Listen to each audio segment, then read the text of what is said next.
Yang paling banyak orang ada di dalam neraka salah satunya adalah disebabkan karena ninggal sholat. Kata Nabi Muhammad bilang, bila seseorang meninggalkan sholatnya maka ketulis namanya di pintu neraka. Fulan bin Fulan harus masuk di pintu ini. Makanya mesti sering-sering qadha sholat, terutama buat teman-teman mungkin lagi masa remajanya pernah mengalami masa jahiliyah. Dulu tuh saya jarang sholat subuh misalnya gitu. Nah sekarang mesti sering-sering qadha sholat teman-teman. Qadha sholat tuh gimana caranya Ustaz? Ya kayak sholat biasa, cuman niatnya qadhaan. Usolli fardhu subhi qadhaan. Ustazah masalahnya saya tuh kan ninggalnya sholat subuh doang. Sholat yang lain saya kerjain Ustazah, cuma subuh terus kok bangunnya kesiangan misalnya. Ya udah sekarang sering-sering qadha subuh. Apakah harus di waktu sholat subuh? Enggak. Di waktu kapan aja, yang penting jangan abis subuh sama abis asar. Abis maghrib boleh, abis duhur boleh, waktu duha boleh, waktu malam boleh, kapan aja boleh. Yang penting jangan abisnya asar atau abis subuh. Karena kata Nabi Muhammad, la salata ba'dal fajr wa la salata ba'dal asar. Enggak ada sholat sunnah atau enggak ada sholat dikerjain di waktu habisnya subuh sama habisnya asar. Gitu ya. Semoga nama-nama kita nggak ada di pintu-pintu tersebut insyaallah, pintu-pintu neraka. Amin ya rabbal alamin. Semoga nih ngaji-ngajinya kita, baca zikirnya kita, baca sholawatnya kita, mudah-mudahan menjadi penyebab kalau ada di antara kita yang namanya ketulis di pintu-pintu neraka, mudah-mudahan Allah hapuskan hingga kita tidak mati kecuali setelah nama kita Allah naikkan di pintu-pintu surga. Amin ya rabbal alamin. Alhamdulillah, ibu-ibu sekalian saya muliakan, hadiah indah di mana Allah mengizinkan kepada kita untuk menghadapnya. Bukan main. Siapa kita ini sampai diizinkan Allah untuk bolak-balik menghadap kepada Allah Subhanahu wa taala dalam salat-salat kita. Saya pernah dengar dari para guru-guru kami, guru-guru saya.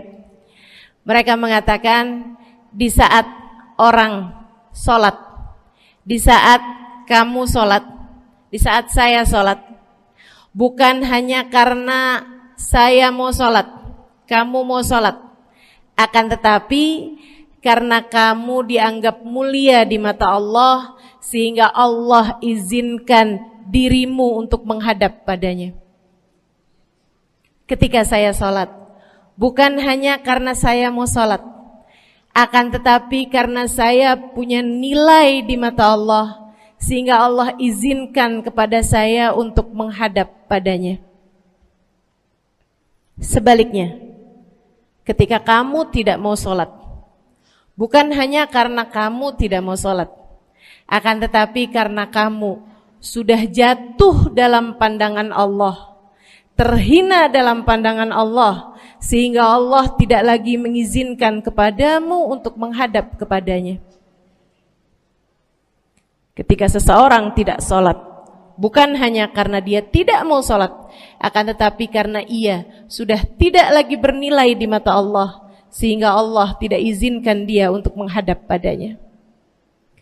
Teman-teman, saudariku sekalian yang saya muliakan, kalau bicara tentang sholat nih teman-teman, ada 4 tingkatan, ada 4 kelas.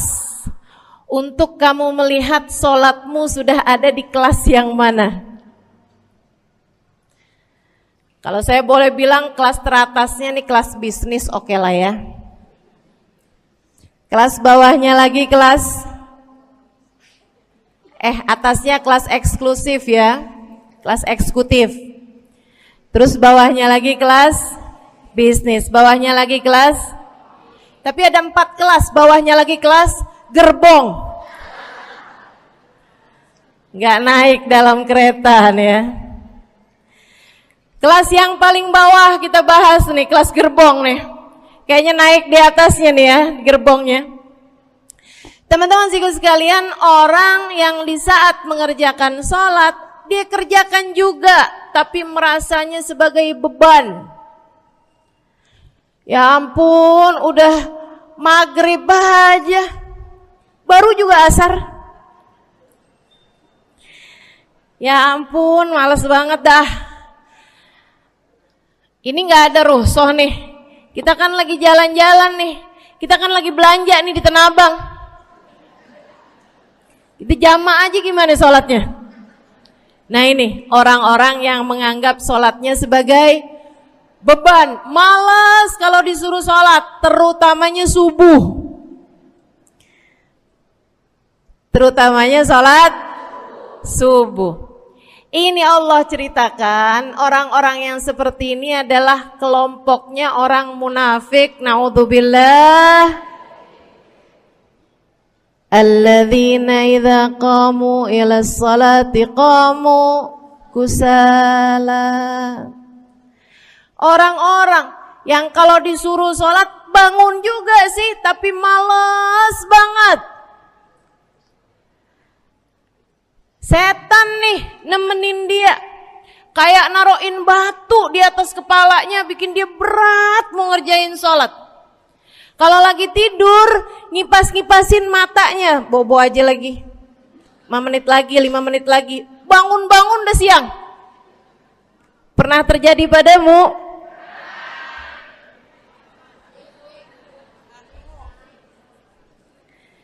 Jemur kunut. Bu, yang dijemur tuh jemuran aja, cucian aja. Jangan sampai jemur kunut. Kunutnya dijemur ya. Ketika ada seseorang yang disampaikan kepada Nabi Muhammad bahwasanya orang itu tidak bangun kecuali sesudah azan subuh, artinya enggak tahajud, artinya enggak bangun di sepertiga malam terakhir, bangunnya sesudah azan subuh. Nabi mengatakan padanya tentang orang itu. Nabi bilang pada para sahabatnya, inna syaitan bala fi udhunih. Itu adalah orang yang telinganya dikencingin sama setan. Pada pernah dikencingin setan? Kalau bangunnya habis adzan tuh dikencingin setan. Kalau bangunnya udah terbit matahari dikencingin siapa kira-kira? Insyaallah. Teman-teman saudariku sekalian yang saya muliakan, alladzina idza qamu ila sholati qamu kusala. Malas bener kalau diajakin sholat, sampai sebagian sholatnya dikerjakan keluar dari waktunya. Yang seperti ini masuk dalam firman Allah Subhanahu wa taala, a'udzubillahi minasyaitonirrajim, fawailul lil musallin alladzina an salatihim sahun. Fawailul lil musallin alladzina hum an salatihim sahun. Celaka orang-orang yang sholat. Kenapa kok orang sholat celaka ya Allah? Sebab mereka an salatihim sahun, melalaikan sholat mereka. Apa maksudnya melalaikan? Imam Sayyidina Ibnu Abbas dalam salah satu tafsir beliau mengatakan, alladzina yuakhiruna an waqtiha au yuqaddimuha ila ghairi waqtiha. Orang-orang yang mengakhirkan sholat sampai keluar dari waktunya atau memajukannya sebelum waktunya. Mau pergi ke Tanah Abang nih, jam 11. Ntar kita ribet nih urusan sholat duhur. Dah sholatin sekarang aja. Ini orang-orang yang fawailul lil musallin. Bu, sesibuk apapun dirimu, jangan pernah ninggal sholat. Bu, lagi ngerjain perkara penting apapun kamu, jangan pernah mengakhirkan sholat. Jangan pernah mengeluarkan sholat dari waktunya. Kenapa gitu? Karena Bu, sholat itu urusanmu sama Allah. Gak ada yang lebih penting daripada itu. Gak ada yang lebih penting daripada itu. Siapa yang mementingkan Allah, dia bakal dipentingin sama Allah. Siapa yang meremehkan salatnya, berarti dia telah meremehkan Allah. Siapa yang meremehkan Allah, dia akan diremehkan oleh Allah. Na'udzubillah min dzalik. Buat adik-adik jomblo, jangan pernah mau kawin sama orang yang gak sholat. Biarpun kamu udah nunggu cukup lama, kalau ada yang lamar kamu dan dia gak sholat, jangan mau Bu. Dek,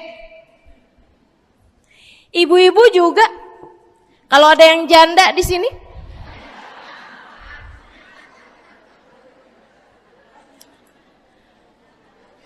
terus ada yang lamar kamu, walaupun di garasinya ada kijang,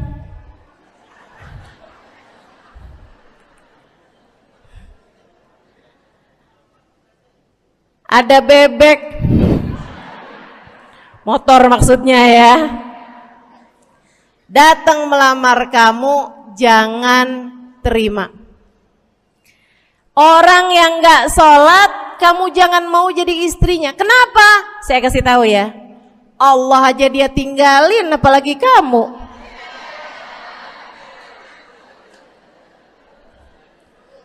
Allah aja dia tinggalin. Siapa yang tidak berguna baginya peringatan Allah, maka tidak akan berguna baginya peringatan dari siapapun. Tapi dia mencintai saya, Ustazah. Dia mencintai saya cinta mati katanya. Sekarang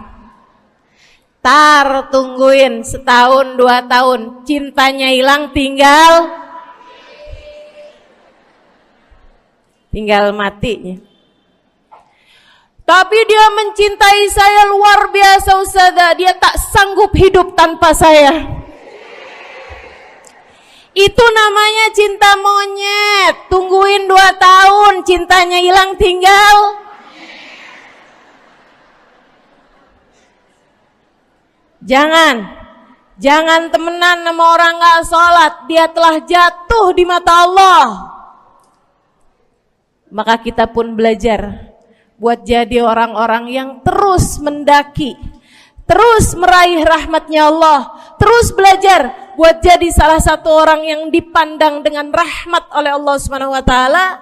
Salah satunya dengan cara kita memuliakan sholat, kita menjaga sholat. Jagain sholatnya, jangan masuk kelompok orang yang tadi itu sholatnya menjadi beban. Ini kelompok paling bawah nih. Naik ke kelas ekonomi. Tadi begitu ya? Kelas ekonomi, orang-orang yang sholatnya menjadi sebuah kewajiban. Dia kerjain, dia tahu itu wajib, dia gak akan tinggalin. Tapi sama halnya dengan kewajiban-kewajiban yang lain. Kita nih kalau mikirnya kewajiban Bu, kalau gak diwajibin lagi seneng. Betul gak? Masih ada kayak beratnya gitu ngerjain sholat. Orang yang sholatnya dianggap sebagai kewajiban. Kayak anak-anak sekolah tuh, wajib pakai seragam, wajib ngerjain PR. Kalau satu hari, besok enggak wajib pakai seragam. Ada enggak ya pakai seragam? Enggak ada. Enggak ada. Enggak ada yang besoknya dipakai seragam terus tanyain, "Kenapa kamu tetap pakai seragam?" Abisnya saya suka sama seragamnya. Enggak ada. Karena mereka menganggap pakai seragamnya adalah kewajiban. Sekolahnya sebagai kewajiban. Jadi giliran besok libur anak-anak, hore gitu. Ada orang-orang yang sholatnya dianggap sebagai kewajiban. Nggak ada yang nambah kalau kewajiban tuh. Sholat sunnah boro-boro. Sholat wajib aja kalau bisa dibikin sesingkat mungkin akan dilaksanakan dengan cara yang sesingkat-singkatnya.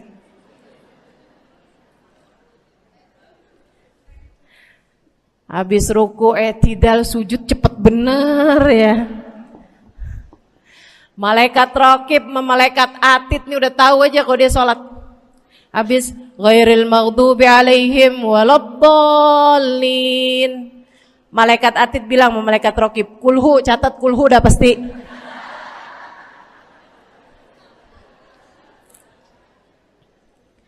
Kulhu aja gak kelar-kelar. Teman-teman saudaraku sekalian yang saya muliakan, sholatnya dianggap sebagai sebuah kewajiban. Gak nambah dengan sunnah, namanya wajib. Kita naik lagi insya Allah. Sholatnya kita naikkan. Dari yang kewajiban kita naik menjadi kelas bisnis. Sholatnya sebagai sebuah kebutuhan.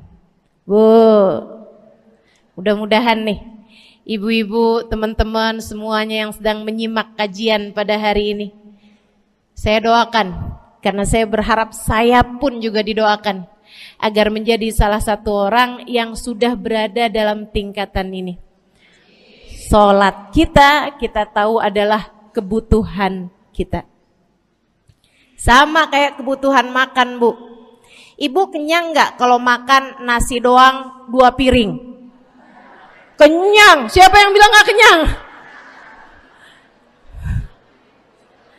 Kalau kamu makan nasi doang sepiring, kenyang apa nggak kenyang? Kenyang. Akan tetapi pasti ibu-ibu mau nambah dah. Nambah apaan? Lauk. Nambah lauknya. Ada ikan asin, ada sayur asem. Langsung pada lapar nih.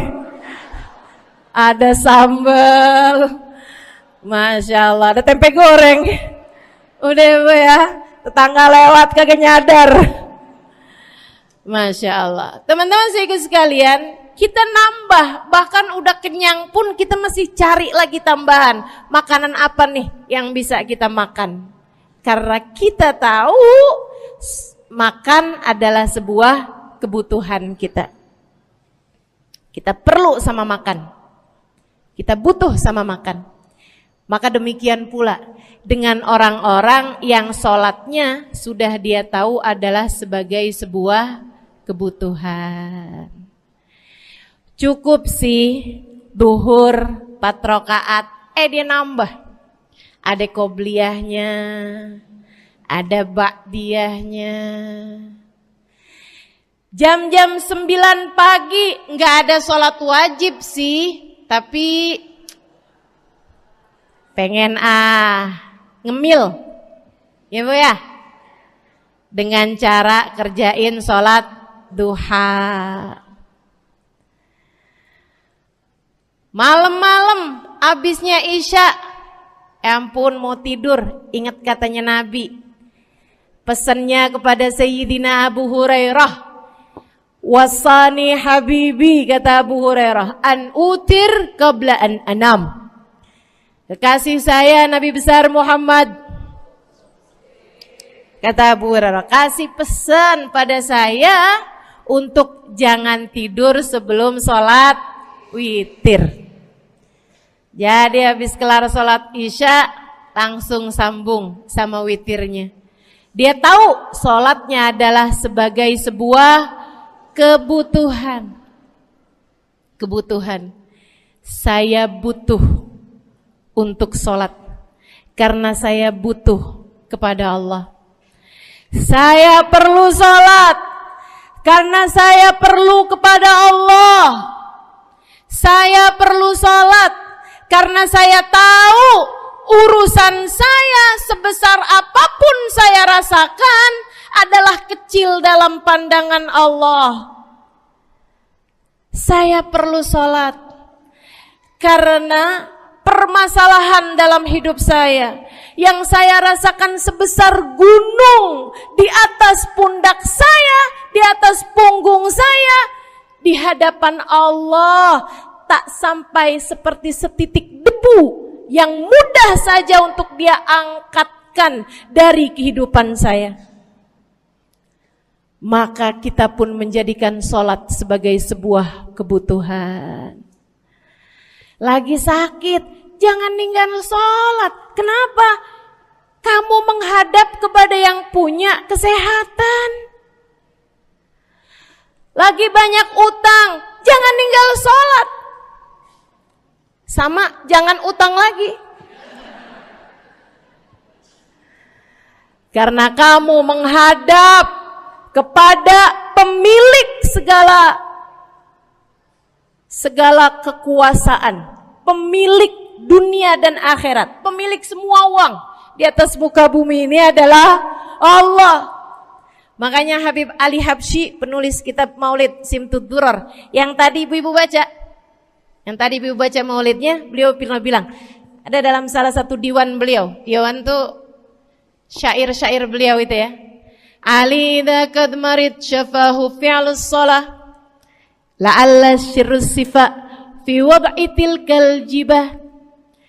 Kata beliau, Ali nih kalau lagi sakit, nih Habib Ali ya, beliau tuh padahal punya amal ibadah sangat banyak, tapi Habib Ali bilang, Ali idza qad marid syafahu fi'lus shalah. Ali nih kalau lagi sakit, sembuhnya sama sholat. Sembuhnya sama sholat. La'alla sirrus sifa. Rasa-rasanya memang Allah letakkan rahasia kesembuhan ada pada fi wad'i tilkal jibah, terletakkannya jabhah kita, dahi kita di tempat sujud. Di sana semua permasalahan-permasalahan dalam hidupmu menjadi ringan. Saat kamu meletakkan dahimu di tempat sujud, kamu berbisik lirih kepada Allah, akan tetapi suaramu didengar sama yang punya arsy. Akan tetapi suara bisikanmu didengar segenap malaikat-malaikat yang ada di atas langit. Kemudian mereka mendoakanmu sehingga Allah mengatakan wasjud waqtarib, sujudlah kamu. Posisi sujudmu itu waqtarib akan membuatmu menjadi dekat dengan Allah Subhanahu wa taala. Sujudlah dan mendekatlah kepadaku, kata Allah. Agrab ma yakunul 'abd min rabbih fa huwa sajid, kata Nabi Muhammad. Fa'akthiru fihi du'a faqamin an yustajabulah. Tempat terdekat seorang hamba dengan Tuhannya adalah saat dia sedang sujud. Maka perbanyaklah doa dalam sujudmu, kata Nabi Muhammad. Doamu sangat mungkin diijabah oleh Allah. Apalagi kalau doanya kamu haturkan di sepertiga malam yang terakhir. Saat-saat di mana kebanyakan manusia di sekelilingmu yang lalai berada dalam tidurnya, berada dalam alam mimpinya. Para ulama tuh sampai bilang, Bu, dari kehususannya sepertiga malam yang terakhir, orang yang ngerjain maksiat aja sepertiga malam yang terakhir tuh tidur. Ibu gak pernah tahu orang-orang pulang diskotik jam berapa? Gak tahu ya, sama. Tapi Bu, yang pasti mereka tuh sepertiga malam yang terakhir malah pada pulang, malah pada tidur gitu. Orang maksiat aja itu sama Allah dibuat tidur tuh di jam-jam yang biasanya turun rahmatnya Allah. Allah mau milih nih mana nih hamba-hambaku, pilihan-pilihanku akan aku bangunkan untuk menghadapku. Kemudian Allah Subhanahu wa taala bertanya, hal min mustaghfirin, hal min taib, hal min talibi hajatin fauni lahul matalib. Siapa nih di antara kalian yang lagi mohon doa, minta pertolongan, mohon ampunan, akan aku beri, kata Allah Subhanahu wa taala, sebab kalian meminta pada waktu yang paling aku suka. Kalau punya hajat minta. Kapan mintanya? Dalam sujud. Kapan sujudnya? Dalam sholatmu di sepertiga malam yang terakhir. Bu, ngelihat muka-mukanya pada punya hajat banyak-banyak nih. Gimana tahajudnya? Mudah-mudahan Allah jadikan kita salah satu di antara mereka yang menyibukkan diri di sepertiga malam yang terakhir, insyaallah. Sampai-sampai Bu ya, saya tinggal lama di kota Hadramut dulu. Orang-orang di Hadramut, orang awamnya, itu kalau mereka punya anak kecil umur 1 tahun, 2 tahun, 3 tahun tuh, punya anak bayi, balita gitu.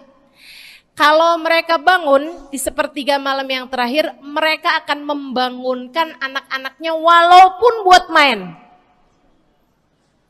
Alasannya 2. Yang pertama, agar mereka terbiasa bangun di jam-jam segitu. Nantinya kalau besarnya mereka jadi udah kebiasaan bangun di jam segitu, gampang ngerjain tahajud. Alasan yang kedua, ibu-ibu sekalian, agar anugerah, karunia, rahmat, pemberian Allah yang Allah turunkan di sepertiga malam yang terakhir, anak-anak mereka pun berhak untuk mendapatkannya karena mereka tidak sedang dalam keadaan tidur dan dalam keadaan berjaga. Kan kebalik sama orang kita. Anak-anak kita, cucu-cucu kita kalau bangun jam segitu kita tidurin lagi, masih malam nak, masih malam. Mama masih ngantuk nak. Masya Allah. Ibu, saya punya ibunya guru saya. Saya punya guru salah satunya dan yang tercinta di hati saya, Sayyidil Habib Umar bin Hafid. Guru saya. Beliau punya ibu namanya Hubabah Zahra. Almarhumah, baru meninggal masa-masa deket pandemi. Ya Bu ya, baru aja beberapa tahun silam meninggalnya. Itu ibu-ibu sekalian punya anak kalau nggak salah 12. Kalau nggak salah 12 anak beliau. Laki-laki 5. Kalau saya nggak salah ya, mohon maaf kalau saya salah. Kemudian yang perempuan 7. Semuanya soleh-solehah. Semuanya Bu jadi orang-orang yang luar biasa, yang terutamanya anak yang pertama yaitu Habib Ali Masyhur jadi mufti pada zamannya di kota Tarim. Sampai wafatnya beliau masih sebagai mufti. Mufti itu Bu, permasalahannya umat semuanya ada di meja beliau untuk beliau selesaikan. Anak yang laki-laki yang paling kecil, Habib Umar bin Hafid, menjadi kita tahu semuanya ya, orang soleh, ulama, waliullah. Ibu-ibu sekalian, kita mau tahu nih, anak-anak soleh-solehah semacam itu ibunya kayak gimana gitu. Karena Bu, mohon maaf. Walaupun memang Nabi Nuh, nabinya udah soleh, anaknya gak soleh. Kan begitu ya? Ada juga sih, tapi secara mayoritasnya Bu, buah jatuhnya tak jauh dari emaknya begitu, anaknya kurang lebih begitu. Anaknya begitu, emaknya biar kita nggak lihat, kita udah bisa ngebayangin kayak apa orangnya. Ibu-ibu sekalian, nih anak-anaknya Hubabah Zahra, Masya Allah semuanya. Kita mau tahu ibunya kayak gimana. Satu cerita aja tentang Hubabah Zahra. Ibu-ibu sekalian, anaknya cerita, Hubabah Zahra, Umi, anak perempuannya. Dia bilang seumur hidupnya nggak pernah ninggal tahajud. Bu, dari awal balik sampai meninggal tidak pernah meninggalkan tahajud. Jauh banget ya? Sama siapa? Tahajud semalam, seminggu libur. Kelakuan siapa itu? Hubabah Zahra gak pernah ninggal tahajud kecuali satu malam. Satu malam itu beliau tuh lagi ada hajat besar, maksudnya lagi kayak ada acara pernikahan, kemudian beliau juga kelelahan, kecapean, baru tidurnya juga jam-jam 2, jam-jam mau jelang pagi Bu ya. Kelewatan tahajud. Bangun pas azan subuh. Ibu beliau bangun dengan gemeteran. Beliau bangun dengan menggigil padahal enggak musim dingin. Beliau bangun, azan, innalillah wa inna ilaihi rajiun. Azan, astagfirullah, ya Allah, astagfirullah, azan, ya Allah, ampuni Zahra ya Allah, ya Allah. Anaknya cerita, hari itu aku tidak pernah melihat ibuku berlelehan air mata sepanjang hari lebih daripada hari tersebut. Hari itu kami melihat ada seorang perempuan berlelehan air mata beristighfar memohon ampun kepada Allah karena satu malam dalam hidupnya beliau meninggalkan tahajudnya, teman-teman. Masya Allah, Masya Allah. Tiap kali makan ingat gitu, ya ampun tadi malam gak tahajud, samihni ya Rab, sampai gak enak makan. Insya Allah. Mudah-mudahan Allah jadikan keagungan sholat ada dalam hati kita. Sholat kita jadi kebutuhan. Insya naik tingkat eksekutif, teman-teman. Tadi saya ulangin lagi dah, karena ibu-ibu kan suka rada lupaan. Kelas yang paling bawah, kelas apa tadi? Gerbong. Menjadikan sholatnya sebagai beban. Kelas berikutnya menjadikan sholat sebagai kewajiban. Naik lagi menjadikan sholat sebagai kebutuhan. Tingkat terakhirnya ada hamba-hamba tercinta di sisi Allah yang menjadikan sholat mereka sebagai sebuah hiburan dalam hidupnya, hobi dalam hidupnya. Diawali, dicontohkan oleh baginda kita Nabi besar Muhammad yang mengatakan dalam hadis sahihnya, wa ju'ilat qurratu aini fis shalah, wa ju'ilat qurratu aini fis shalah. Dijadikan, kata Nabi Muhammad, Allah telah dijadikan li untukku qurrat aini, kesenanganku dalam kehidupan, kebahagiaanku ada pada, hobiku ada pada as-shalah, salat. Nabi itu orang yang kesenangan beliau, hobi beliau adalah salat. Kana idza faza'ahu amrun aladha ila shalah. Kata para sahabat meriwayatkan, Nabi kalau lagi dengar kabar-kabar yang gak enak, segera menuju kepada sholat. Nabi kalau udah ada kabar-kabar Rasul pasukan kita terkalahkan di medan peperangan, Nabi ngelihat Bilal. Kemudian Nabi Muhammad nanya, udah dekat waktu sholat Bilal? Sebentar lagi Rasul, arihni bihaya Bilal, arihni bihaya Bilal. Yuk Bilal, sampaikan diri saya Bilal, tolong hibur diri saya Bilal. Segera azan dan kita akan sholat bersama-sama wahai Bilal. Kesenangan beliau, hobi beliau dalam sholat, dalam hidup adalah sholat. Teman-teman saya sekalian, bukan hanya Nabi Muhammad, tapi para sahabat-sahabat Nabi Muhammad. Tapi para tabi'in, para tabi'it tabi'in, saudaraku sekalian saya muliakan, Sayyidina Umar bin Khattab alaihi ridwanullah, kana idza ja'ahu hal, apabila beliau dalam keadaan hatinya lagi khusyuk, hatinya lagi nyambung banget sama Allah Subhanahu wa taala, kalau mau salat sunnah manggil orang. Beliau salat dalam masjid, ada orang mau salat sunnah, ada orang lagi baca Quran dipanggil sama beliau. Kamu saya bayar ya. Kamu duduk sebelah sini saya nih, baca Qur'annya deketan saya sini, kamu saya bayar. Buat apaan wahai Sayyidina Umar? Buat negur saya, ngingetin saya lagi sholat nih. Oh, nggak usah dibayar Tuan. Yaudah kalau gitu kamu duduknya sebelah sini ya. Tugas saya apa Tuan? Kalau kamu lihat saya sholat berdirinya kelamaan, ingetin saya buat ruku. Kalau kamu lihat ruku saya kelamaan gak bangun-bangun, ingetin saya buat bangun.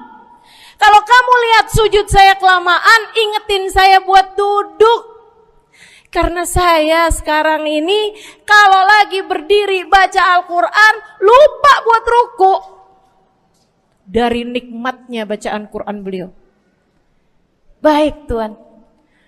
Sholat, baca Fatihah, habis itu baca Quran, surat Al-Quran. Dapat selesai satu, kok masih enak. Baca lagi, masih enak lagi, baca lagi. Yang sebelah beneran nih gak ruku-ruku. Beliau berdiri kemudian bilang, Tuan ruku. Gak kedengeran. Beliau berdiri deketin telinganya, Tuan ruku. Belum kedengeran juga. Ruku. Allahu Akbar. Sayyidina Umar bin Khattab. Tabi'in. Sayyidina Ali Zainal Abidin pernah lagi sholat, rumahnya kebakaran teman-teman. Sholat sunnah di waktu malam, rumahnya kebakaran. Orang-orang pada teriak-teriak, Tuan harik, nar, ya ibn binti Rasulillah, wahai anak dari cucunya Nabi Muhammad. Tuan, ada api di sekitarmu. Tuan, kebakaran. Tuan, kebakaran. Allahu Akbar. Sami Allahu liman hamidah, enggak lihat apa-apa. Habis selesai sholat baru lihat, kebakaran nih rupanya. Orang-orang pada bilang, kami sudah mengingatkanmu Tuan. Apa jawab beliau? Al-hadni an-narul kubro. Di depan saya ada api yang jauh lebih besar, api neraka. Saya enggak lihat api sekecil ini. Masya Allah. Saudaraku sekalian yang saya muliakan, para ulama Allah Subhanahu wa taala. Terakhir saya mau ceritakan Sayyidil Habib Abu Bakar As-Sakran, penulis Wirid Sakran. Kalau teman-teman pernah tahu, beliau saudaraku sekalian saya muliakan dapat julukan As-Sakran, orang yang mabuk. Karena mabuk kepada Allah Subhanahu wa taala. Beliau pernah satu waktu kena penyakit di punggungnya. Beliau kemudian tanya sama dokter, kata dokter, wah ini nih penyakit mesti diangkat, mesti dioperasi. Ya udahlah, operasiin saya. Disuguhin 1 gelas khamr di waktu yang telah ditetapkan untuk jadi waktu operasi. Apa ini? Khamr, minuman keras. Zaman itu belum ada obat bius. Dia bilang, ini buat apa? Khamr ini Tuan, minuman keras ya, agar engkau nggak sadar. Jadi enak gitu kita ngoperasinya. Dia bilang, saya mau dengan kesehatan saya kepengen ngerjain taat kepada Allah, saya nggak mau. Saya dapetin kesehatan saya dengan cara mengerjakan yang diharamkan Allah, yaitu minuman keras. Saya nggak perlu ini. Waduh, kalau gitu nggak bisa dioperasi Tuan. Kenapa soalnya? Ya nanti kan kesakitan, nanti susah operasinya gitu. Oh gampang. Kalau kalian pengen bikin saya nggak sadar, nggak perlu minuman keras. Terus gimana? Operasikan kalau saya sedang sholat. Maka mulailah, dokter-dokter udah pada siap. Beliau lagi sholat sunnah ya Bu ya, Allahu Akbar gitu. Mulai dokter buka baju belakangnya, mulai Bu digunting kulitnya, digergaji tulangnya. Beliau Bu mukanya meringis saja enggak. Beliau ruku, dokternya ikutan nungging. Beliau sujud, dokternya ikutan menunduk juga. Beliau sholat nikmat banget. Sampai beliau selesai dari sholat, beliau nanya sama dokter-dokternya, kenapa nggak nurut tadi tuh waktu saya sholat mestinya operasi. Kata dokter, udah selesai Bib dari tadi. Masya Allah. Radhiyallahu ta'ala anhum wardahum. Ini bukan kelas-kelas kita. Saya cuma ceritain aja sama ibu-ibu. Bukan berarti ibu-ibu nanti pas waktu sakit bilang sama dokter-dokter nggak usah dibius. Beda hati Bu, beda hati. Ibu ya, beda iman, beda semuanya kita sama mereka. Yang pasti, makanya saya kan yang ini nggak doa nih. Pas yang kebutuhan tuh baru saya doa. Kenapa? Karena kayaknya tingkatan kita dah Bu ya. Mentok dah di sampai kebutuhan itu dah. Insya Allah, mudah-mudahan Allah jadikan kita orang yang menjaga salat insya Allah. Rabbi jalni muqimas salah wa min dzurriyyati amin. Rabbi jalni muqimas salah wa min dzurriyyati amin. Rabbi jalna muqimis salah wa min dzurriyyatina rabbana wa taqabbal du'a. Ala hadhihi niyyah bi kunniyah salihah ila hadratin nabi al-fatihah. Syaitanir rajim. Bismillahirrahmanirrahim. Alhamdulillahirabbil alamin. Ar-Rahmanir-Rahim. Maliki yaumiddin. Iyyaka na'budu wa iyyaka nasta'in. Ihdinas siratal mustaqim, siratal ladzina an'amta 'alaihim, ghairil maghdubi 'alaihim waladdallin. Amin. Taqabbalallah minna wa minkum, taqabbal ya karim. Sama-sama kita hormati, kita sayangi segenap keluarga besar dari Majelis Ta'lim Raudhatul Aliyah di bawah pimpinan Ibu Ayu Komaladewi. Kita doakan semoga beliau beserta segenap keluarganya senantiasa dalam limpahan rahmat ridha Allah Subhanahu wa taala. Juga kita doakan Ustazah Nabilah Al-Haddad sebagai pengasuh di majelis ta'lim ini, sebagai pimpinan di majelis ta'lim ini,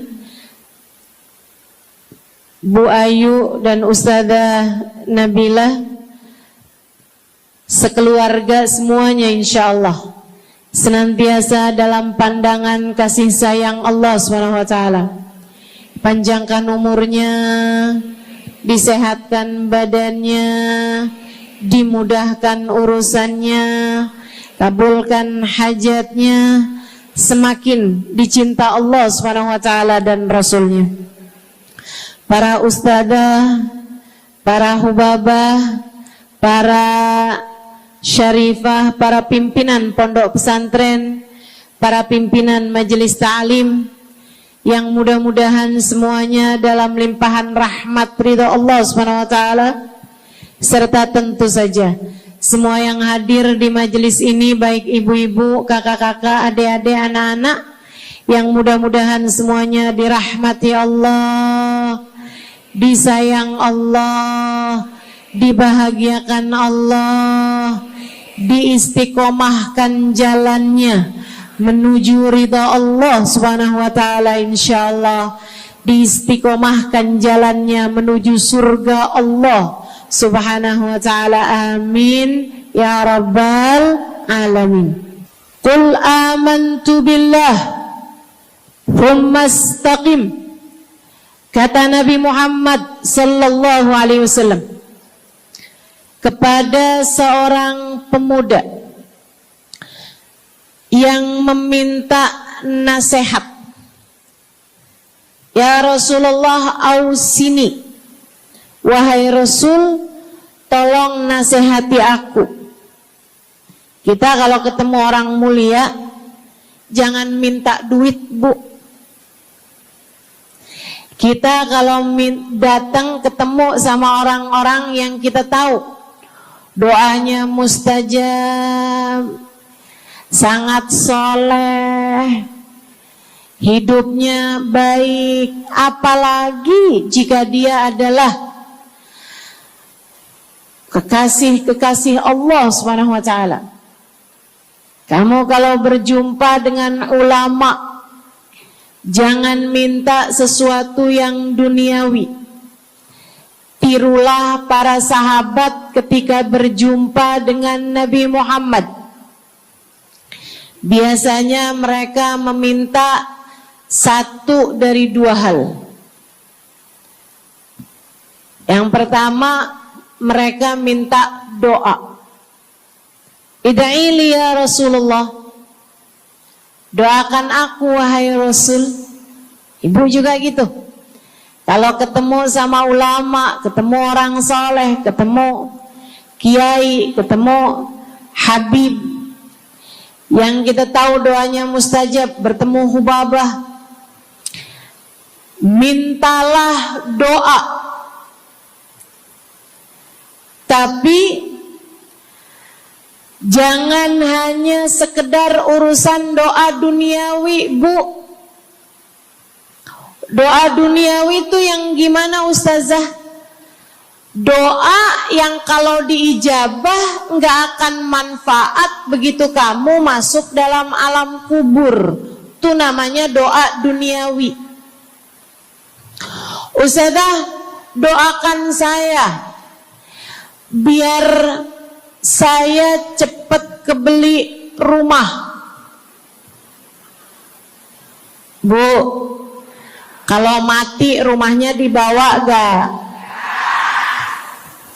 Ustazah, doakan saya kepengen beli HP baru. Dibawa gak HP-nya? Enggak. Itu namanya doa duniawi. Ustazah, doakan biar suami saya tambah cinta.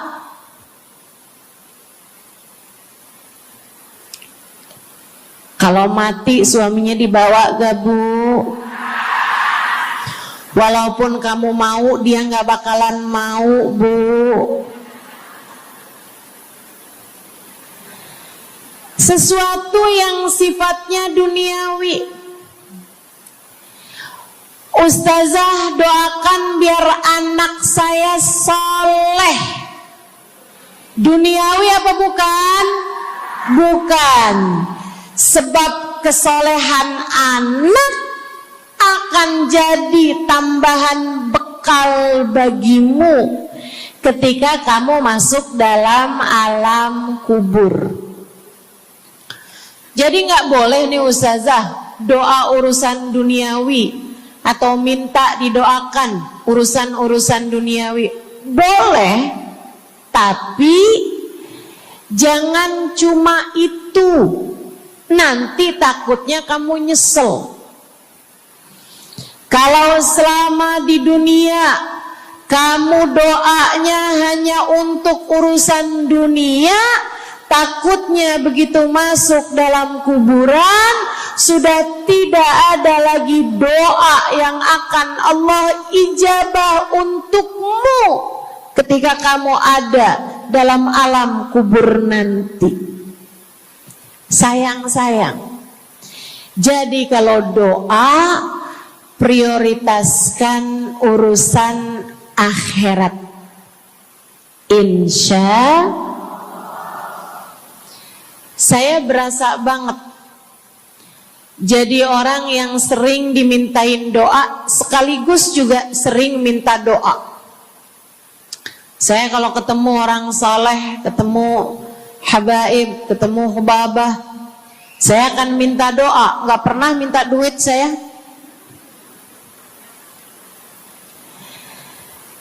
Ida'ili ya hubabah, ida'ili ya habib. Serius sekalian, sebagai orang yang sering juga dimintain doa, Ustazah doakan saya. Banyak tuh. Saya merasakan perbedaannya saat saya ada di Tarim sama ketika saya sudah pulang dan kembali ke negeri ini. Waktu saya di Tarim, orang kalau minta doa sama saya, usik berdoa, tolong ya doain saya. Saya suka tanya, doa apa? Selalu aja, hampir semuanya mengatakan hal yang sama. id'ili bihusnil khatimah. Doakan saya biar husnul khatimah.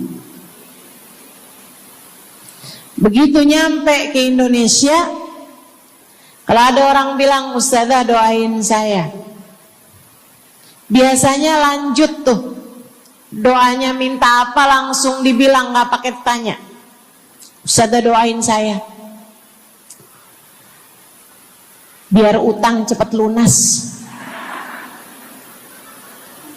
Ustazah doain saya biar cepat dapat jodoh. Ustazah doain saya biar jadi orang kaya. Ustazah doain saya biar suami nggak mendua. Ya Allah, ternyata kebanyakan orang kita kalau minta doa seringnya urusan duniawi. Bukan berarti nggak boleh, boleh aja sih. Cuman takutnya begitu kamu mati nyesel kalau semua doamu selama ini adalah sesuatu yang tidak ikut kamu bawa ketika kamu mati. Kalau kita lihat para sahabat ketika mereka berjumpa dengan Nabi Muhammad, selalu saja banyak di antara mereka yang minta doa. Nabi pernah tanya, doanya apa? Macem-macem jawaban para sahabat. Ada yang begini, Harithah menjawab, id'ili an yarzuqani Allah asyhada fi sabilih. Rasul, doakan saya biar saya dikaruniai mati syahid di jalan Allah. Ada lagi yang lain doanya, ya Rasulullah, id'ili an yarzuqani Allah murafaqatan bika ya Rasulullah. Doakan biar saya nanti di masa sesudah kematian saya, di masa akhirat nanti bisa mendampingimu wahai Rasulullah, bisa berjumpa denganmu wahai Rasul, bisa ada dalam rombonganmu wahai Rasulullah. Doa-doa yang sangat ukhrawi, doa-doa yang sangat akhirat, karena mereka sudah faham tujuan hidup sesungguhnya adalah mencari ridha Allah Subhanahu wa ta'ala. Tujuan hidup sesungguhnya adalah bergerak menuju surga Allah Subhanahu wa ta'ala. Tujuan hidup sesungguhnya adalah berpulang kepada Allah dalam keadaan Allah ridha kepada kita. Sahabat tuh minta didoakan, sama yang kedua minta nasihat. Kita juga nyontoh, kalau ketemu orang soleh, kalau ketemu ulama, kalau ketemu habaib, ketemu kiai, ketemu bunyai, ketemu hubabah, ketemu ustadzah, ketemu ustadz, minta nasihat.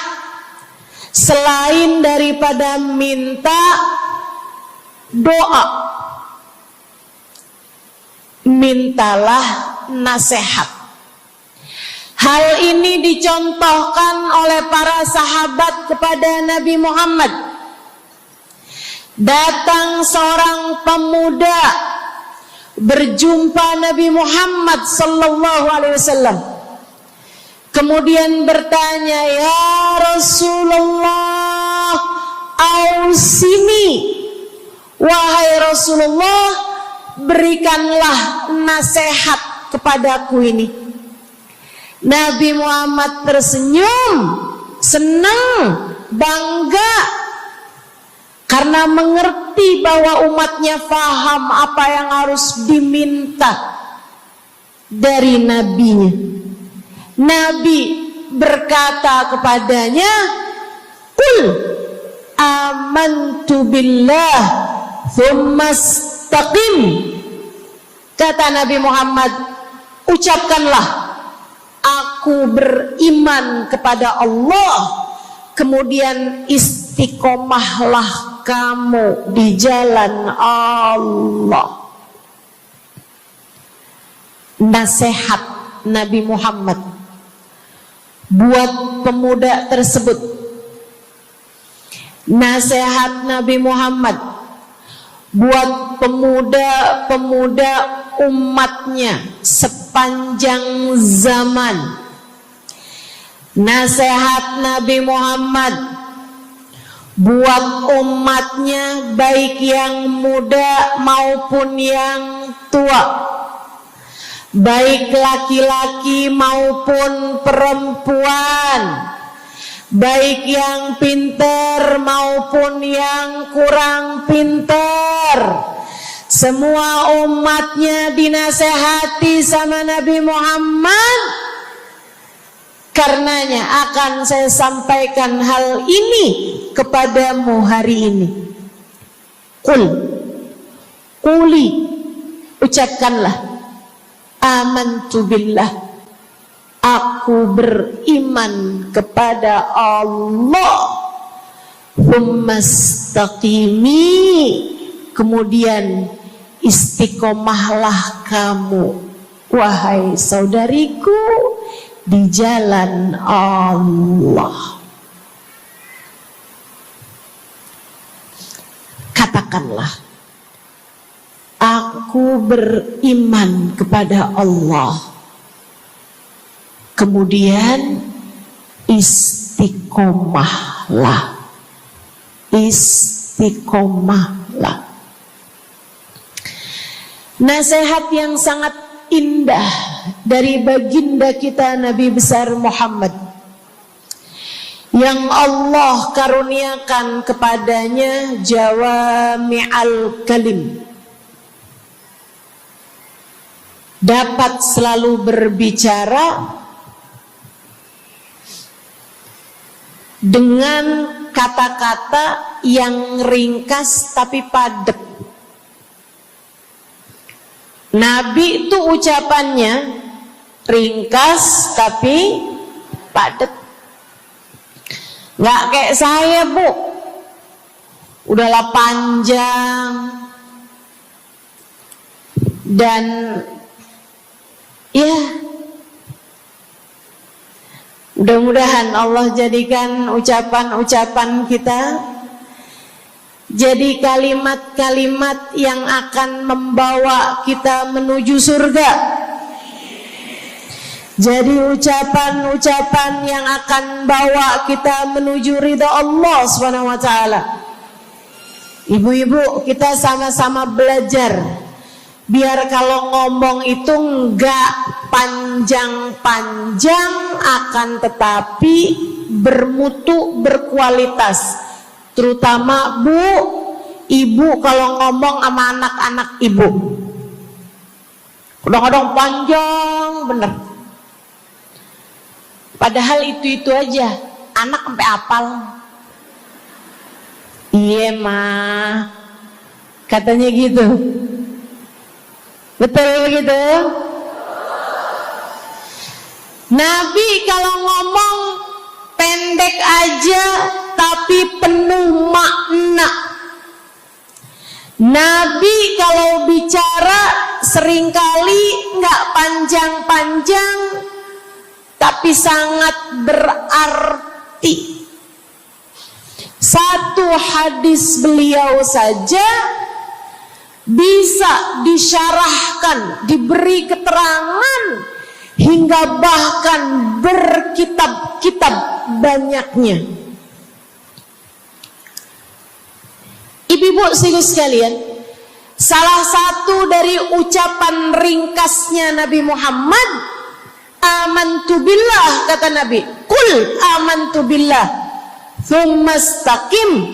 Ucapkanlah, aku beriman kepada Allah, kemudian istiqomahlah di jalan Allah. Apa itu istiqomah? Lurus, jangan belok-belok. Lurus, jalan terus. Jalannya adalah jalan yang lurus. Itu yang selalu kita minta dalam tiap rakaat sholat kita.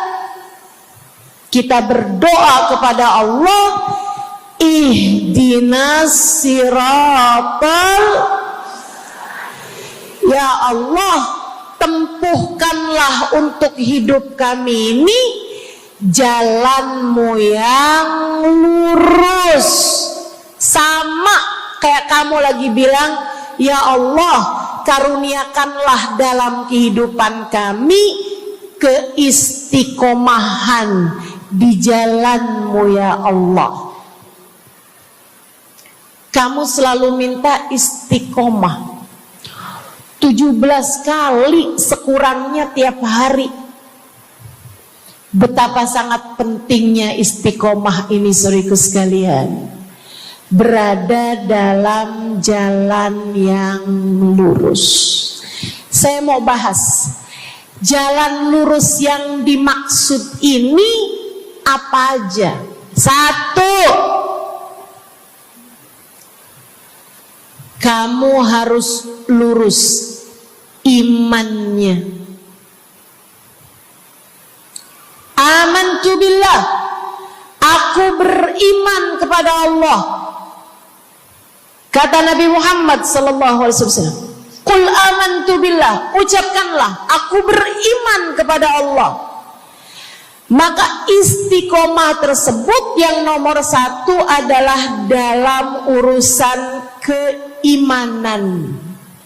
Bu, Kak, Dek, Nak, yang lurus imanmu.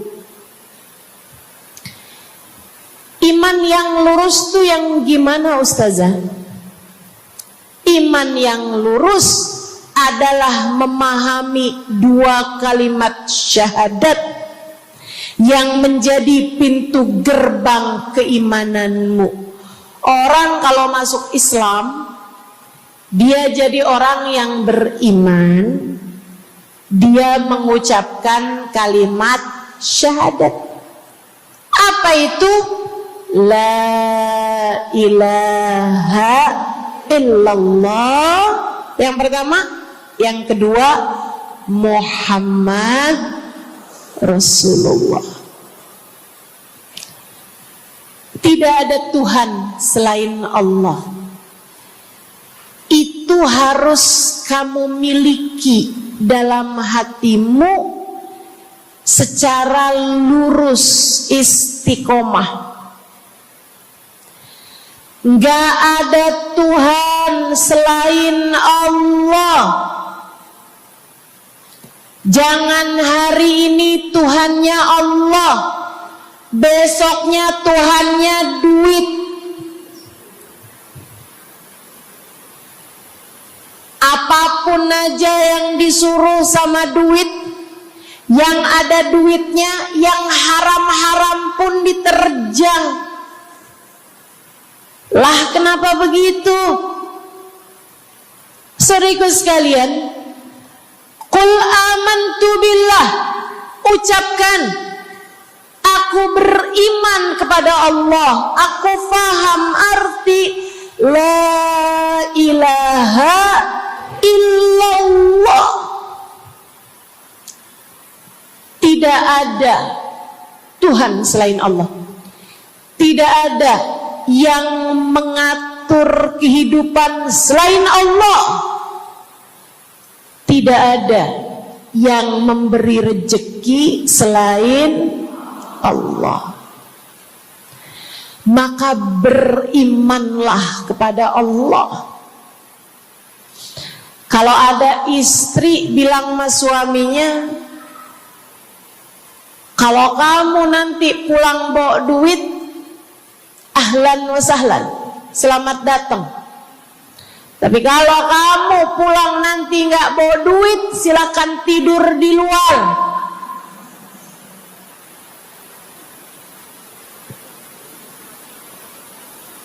Kamu sepertinya kurang beriman.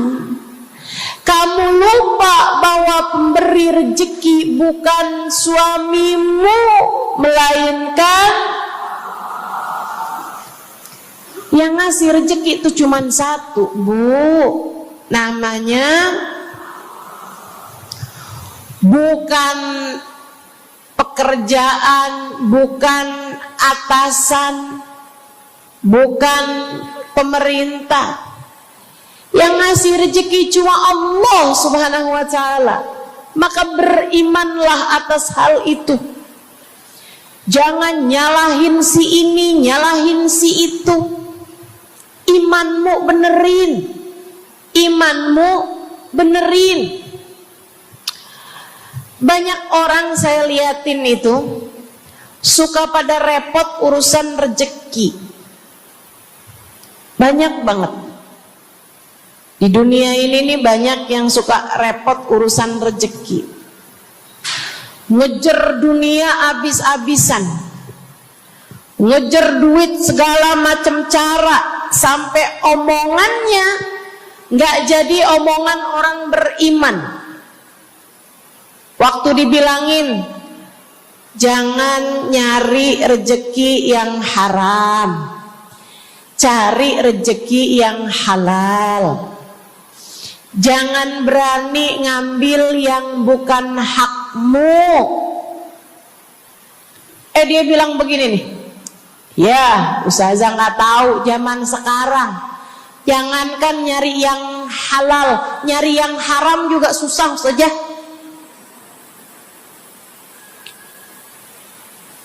Itu omongan orang nggak beriman. Kamu mesti ngerti dulu. Kalau yang kamu minta adalah urusan rezeki, dengerin.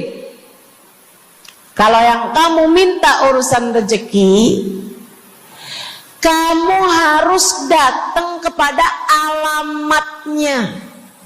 Yang sering kali membuat kamu setengah mati urusan rezekimu, sampai mau-maunya menghinakan diri, minta-minta sama orang, berharap dari orang.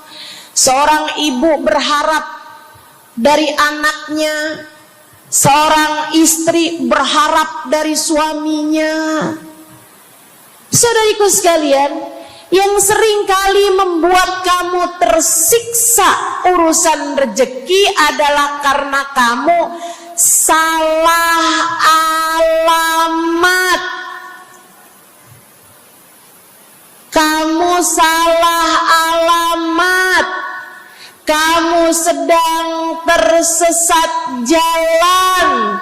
Kamu sedang salah arah. Makanya jadinya kemana-mana kamu nggak nemu. Orang alamatnya aja salah.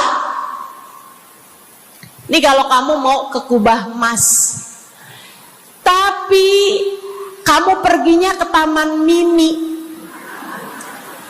nyampe apa nggak nyampe? Dapat apa nggak majelisnya? Nggak dapat. Kenapa? Salah alamat. Yang dicari Kubah Mas, kamu perginya ke Keong Mas. Nggak nyampe, nggak dapat.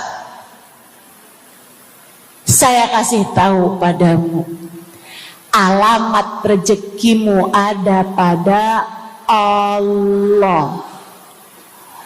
Alamat rezekimu ada pada Allah. Alamat rezekimu ada pada Allah. Allah, maka berimanlah kepadanya. Fahamilah arti la ilaha illallah.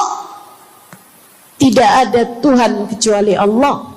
Gak ada yang ngasih rezeki selain. Kamu lagi sakit, kamu mau nyari obat, saya kasih tahu alamat obatmu.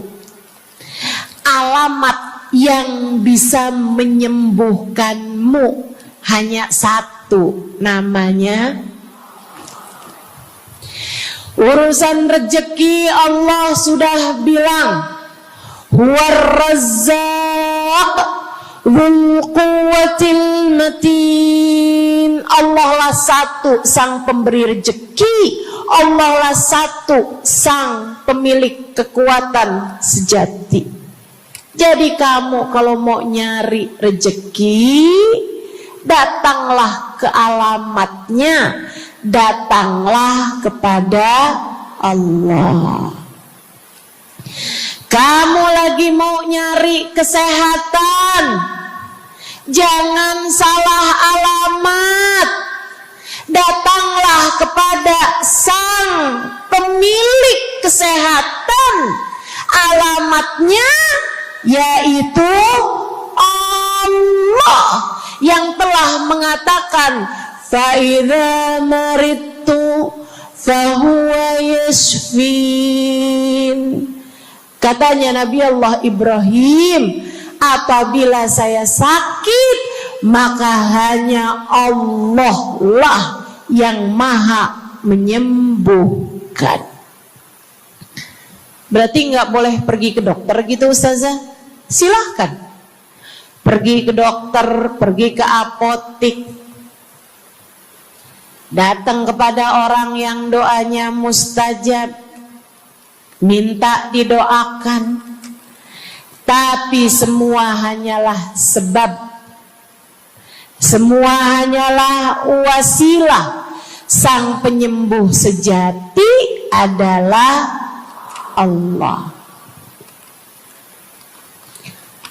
Saudariku sekalian yang saya muliakan, kalau kamu merasa saya lemah Ustazah, gak punya kekuatan, kalau kamu merasa saya bodoh Ustazah, saya tidak mengerti di mana alamat ilmu, di mana alamat pengetahuan. Bu, Kak, Nak, anak-anak nih yang masih lagi belajar di pondok pesantren, yang masih lagi belajar di mana-mana, saya kasih tahu padamu, alamat ilmu ada pada Zat yang Maha Satu, namanya Allamal insana malam ya'lam. Allah lah yang mengajari manusia apa yang tidak dia ketahui. Pengen dapat ilmu, datanglah kepada Allah. Pengen punya kekuatan, datanglah kepada Allah. Saya udah tua Ustazah, saya janda pula Ustazah, saya nggak punya kekuatan ya Ustazah. Kekuatanmu hanya ada pada Zat yang Maha Satu, Allah Subhanahu wa Ta'ala. Datanglah selalu padanya. Imanmu jangan biarkan ia naik turun. Imanmu biarkan ia kokoh di dalam hatimu. Jangan percaya kalau ada yang bilang kekuatan ada pada uang. Jangan percaya. Percaya hanya satu aja, kekuatan ada pada Allah. Jangan percaya orang bilang kekuatan ada pada kecantikan. Kalau kamu cantik, kamu kuat, suamimu gak akan kemana-mana. Jangan percaya, Bu. Percaya hanya satu aja, kekuatan ada pada Allah Subhanahu wa ta'ala. Kamu takut terjadi hal-hal yang buruk bagimu, bagi anak-anakmu. Kamu kepengen ada yang jaga. Ibu gak usah pusing-pusing mau nyari bodyguard, gak usah pusing-pusing mau sewa security, pengamanan.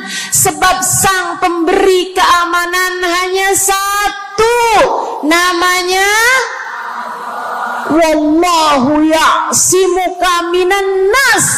Hanya Allah satu yang dapat menjagamu dari kejahatan manusia. Qul a'udzu birabbin nas. Katakanlah, aku berlindung kepada sang penjaga manusia, sang pemelihara manusia, sang pengasuh manusia, Allah Subhanahu wa ta'ala. Berimanlah padanya, istiqomahlah, Bu. Gak ada yang bisa bikin orang meninggal selain Allah. Gak ada. Tapi dia ditabrak orang, Ustazah. Kalau gak ditabrak dia gak bakalan mati. Kamu kebalik. Justru karena dia harus mati, Allah jadikan dia ditabrak. Jelas? Ini imannya mesti yang benar nih. Jangan kamu kira ini ada dokter malpraktek sehingga dia kemudian meninggal dunia. Jangan kamu kira karena salah minum obat dia mati. Bukan, ibu-ibu sekalian. Justru karena dia harus mati, karenanya kemudian ketemu sama dokter yang malpraktek lah, ketemu sama obat yang salah lah. Itu hanya sebab kematiannya itu sendiri. Allah udah bilang, idza jaa ajaluhum la yastakhiruna sa'atan wa la yastaqdimun. Apabila datang ajal seseorang, gak ada siapapun yang bisa memajukan barang semenit pun, gak ada yang bisa memundurkan meski sesaat sekalipun. Gak ada. Emang udah kepastiannya. Waktunya mati ya mati, Bu. Gak ada yang bisa menghidupkan, sekaligus tidak ada yang bisa mematikan selain Allah. Itu artinya istiqomah dalam iman. Tapi tunggu dulu, sebelum saya lanjutkan istiqomah yang lain. Selain beriman kepada Allah, kamu juga harus beriman kepada Nabi Muhammad. Kamu harus beriman kepada Nabi Muhammad. Beriman bahwa beliau adalah, a'udzubillahi minasyaitonirrajim, qul innama ana basyarum mithlukum yuha ilayya Dua-duanya harus seimbang. Innama ana basyarum mithlukum, tapi juga yuha ilayya. Katakanlah wahai Nabi Muhammad, aku adalah seorang manusia seperti kalian.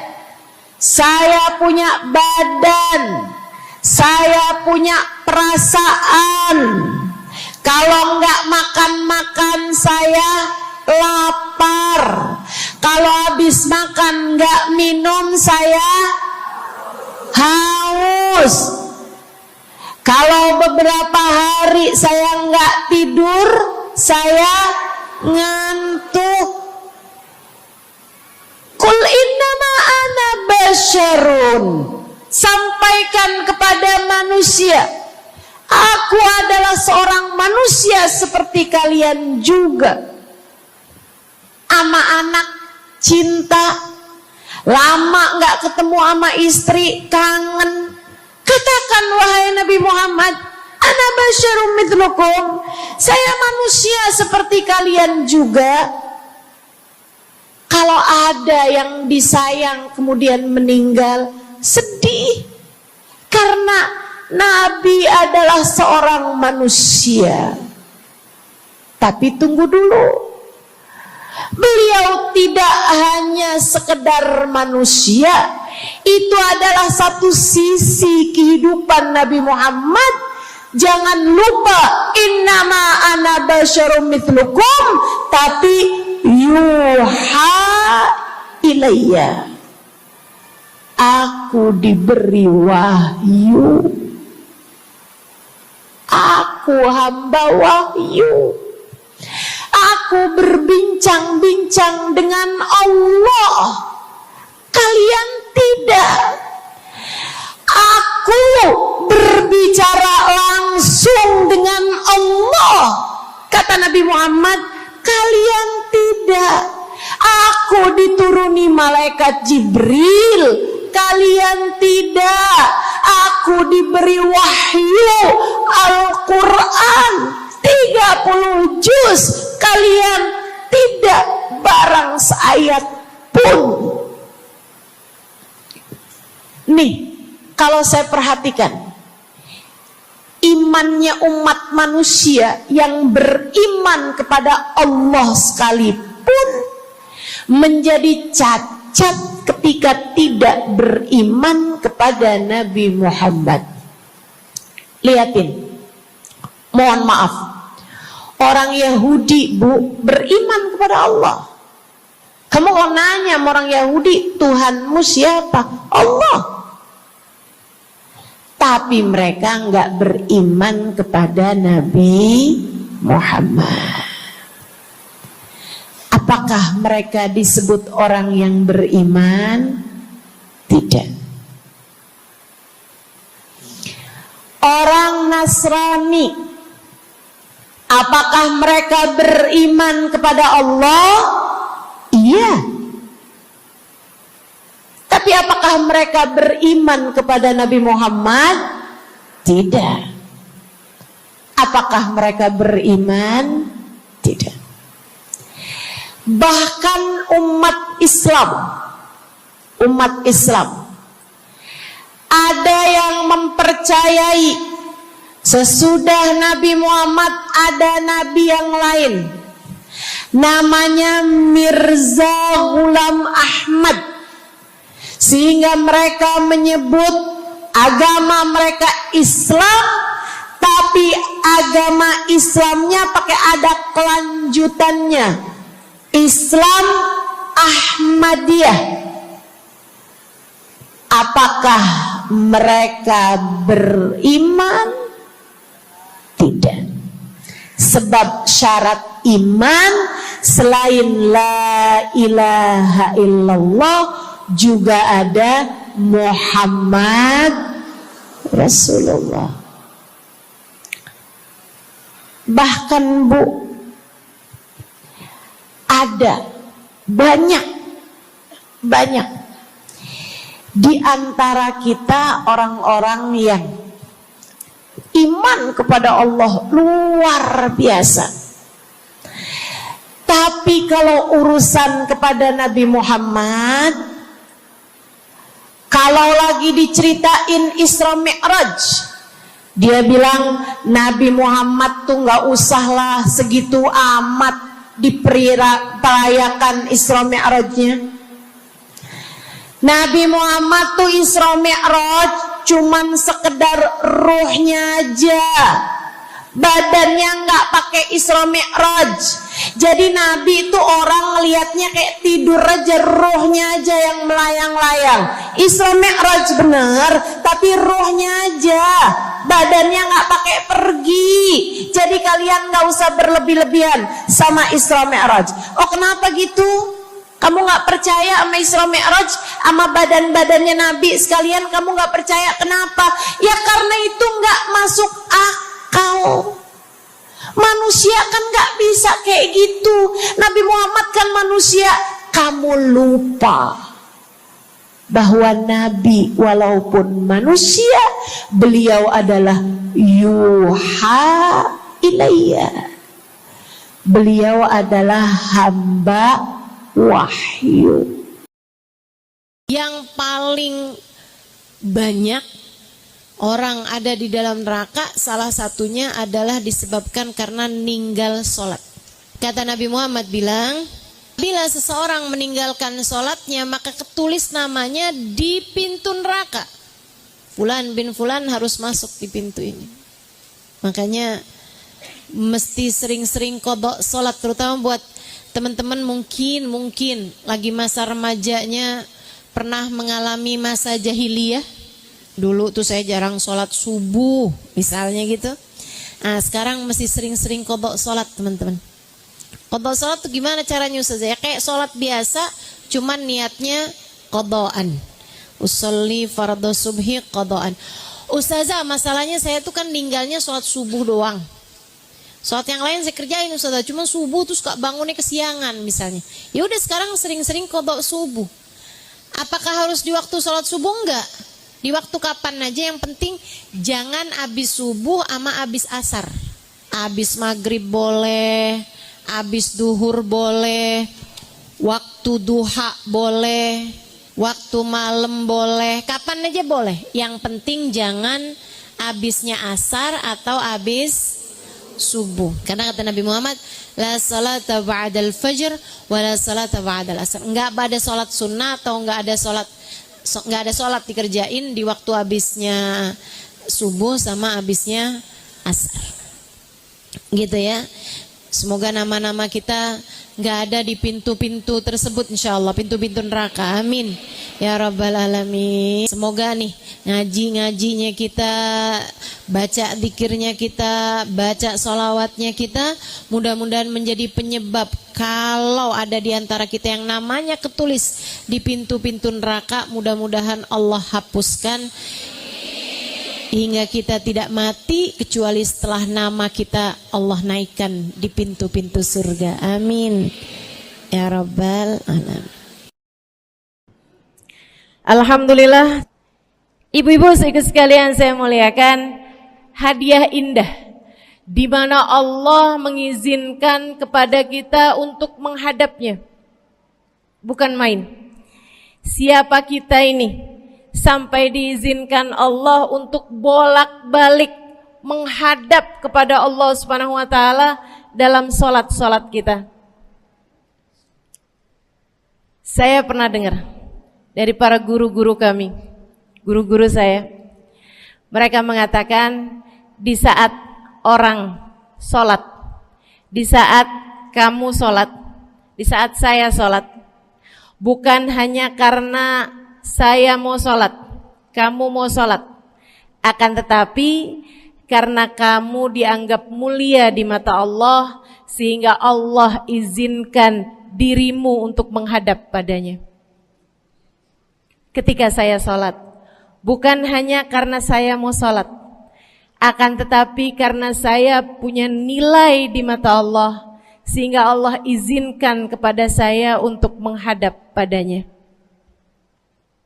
Sebaliknya, ketika kamu tidak mau sholat, Bukan hanya karena kamu tidak mau sholat, akan tetapi karena kamu sudah jatuh dalam pandangan Allah, terhina dalam pandangan Allah, sehingga Allah tidak lagi mengizinkan kepadamu untuk menghadap kepadanya.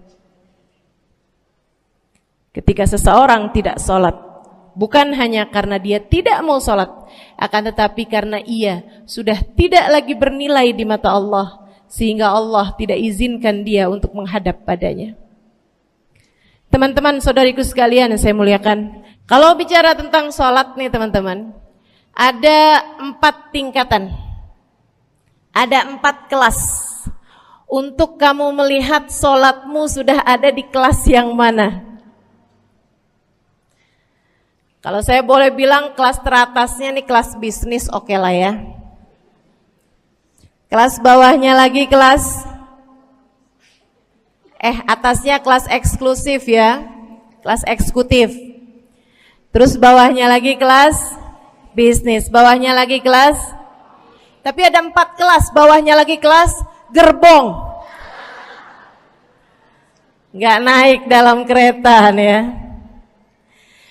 Kelas yang paling bawah kita bahas nih, kelas gerbong nih. Kayaknya naik di atasnya nih ya, di gerbongnya. Teman-teman sekalian, orang yang di saat mengerjakan sholat, dia kerjakan juga, tapi merasanya sebagai beban. Ya ampun, udah maghrib aja, baru juga asar. Ya ampun, males banget dah. Ini gak ada rusuh nih. Kita kan lagi jalan-jalan nih, kita kan lagi belanja nih di Tanah Abang. Itu jamaah aja gimana sholatnya. Nah ini orang-orang yang menganggap sholatnya sebagai beban, malas kalau disuruh sholat, terutamanya subuh.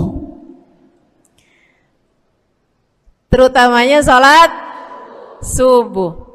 Ini Allah ceritakan orang-orang yang seperti ini adalah kelompoknya orang munafik, naudzubillah.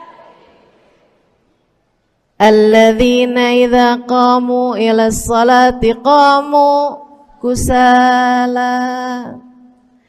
Orang-orang yang kalau disuruh sholat bangun juga sih, tapi malas banget. Setan nih nemenin dia, kayak naroin batu di atas kepalanya, bikin dia berat mau ngerjain sholat. Kalau lagi tidur, ngipas-ngipasin matanya, bobo aja lagi. 5 menit lagi, 5 menit lagi, bangun-bangun udah siang. Pernah terjadi padamu?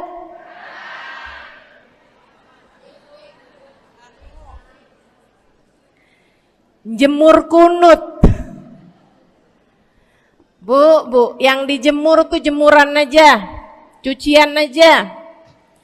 Jangan sampai jemur kunut. Kunutnya dijemur ya.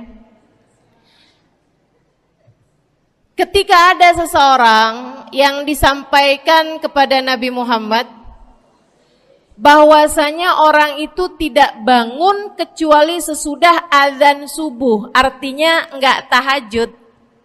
Artinya enggak bangun di sepertiga malam terakhir, bangunnya sesudah azan subuh. Nabi mengatakan padanya tentang orang itu. Nabi bilang pada para sahabatnya, inna syaitan bala fi udhunih. Itu adalah orang yang telinganya dikencingin sama setan. Pada pernah dikencingin setan? Kalau bangunnya habis adzan tuh dikencingin setan. Kalau bangunnya udah terbit matahari dikencingin siapa kira-kira? Insyaallah. Teman-teman saudariku sekalian yang saya muliakan, alladzina idza qamu ila sholati qamu kusala, malas bener kalau diajakin sholat, sampai sebagian sholat-sholatnya dikerjakan keluar dari waktunya. Yang seperti ini masuk dalam firman Allah Subhanahu wa taala, a'udzubillahi minasyaitonirrajim, fawailul lil musallin. alladzina an salatihim sahun. Fawailul lil musallin alladzina hum an salatihim sahun. Celaka orang-orang yang salat. Kenapa kok orang salat celaka ya Allah? Sebab mereka an salatihim sahun, melalaikan salat-salat mereka. Apa maksudnya melalaikan? Imam Sayyidina Ibnu Abbas dalam salah satu tafsir beliau mengatakan alladzina yuakhiruna an waqtiha au yuqaddimuha ila ghairi waqtiha. Orang-orang yang mengakhirkan salat sampai keluar dari waktunya atau memajukannya sebelum waktunya. Mau pergi ke Tanah Abang nih, jam 11. Ntar kita ribet nih urusan sholat duhur. Dah sholatin sekarang aja. Ini orang-orang yang fawailul lil musallin. Bu, sesibuk apapun dirimu, jangan pernah ninggal sholat. Bu, lagi ngerjain perkara penting apapun kamu, jangan pernah mengakhirkan sholat. Jangan pernah mengeluarkan sholat dari waktunya. Kenapa gitu? Karena bu, sholat itu urusanmu sama Allah. Gak ada yang lebih penting daripada itu. Gak ada yang lebih penting daripada itu. Siapa yang mementingkan Allah, dia bakal dipentingin sama Allah. Siapa yang meremehkan salatnya, berarti dia telah meremehkan Allah. Siapa yang meremehkan Allah, dia akan diremehkan oleh Allah. Na'udzubillah min dzalik. Buat adik-adik jomblo, jangan pernah mau kawin sama orang yang gak sholat. Biarpun kamu udah nunggu cukup lama, kalau ada yang lamar kamu dan dia gak sholat, jangan mau bu. Dek, ibu-ibu juga, kalau ada yang janda di sini,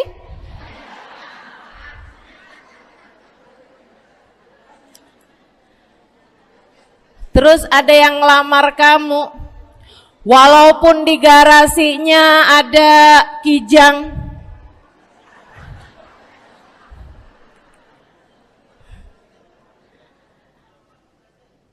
ada bebek, motor maksudnya ya, datang melamar kamu, jangan terima. Orang yang gak sholat, kamu jangan mau jadi istrinya. Kenapa? Saya kasih tahu ya, Allah aja dia tinggalin, apalagi kamu.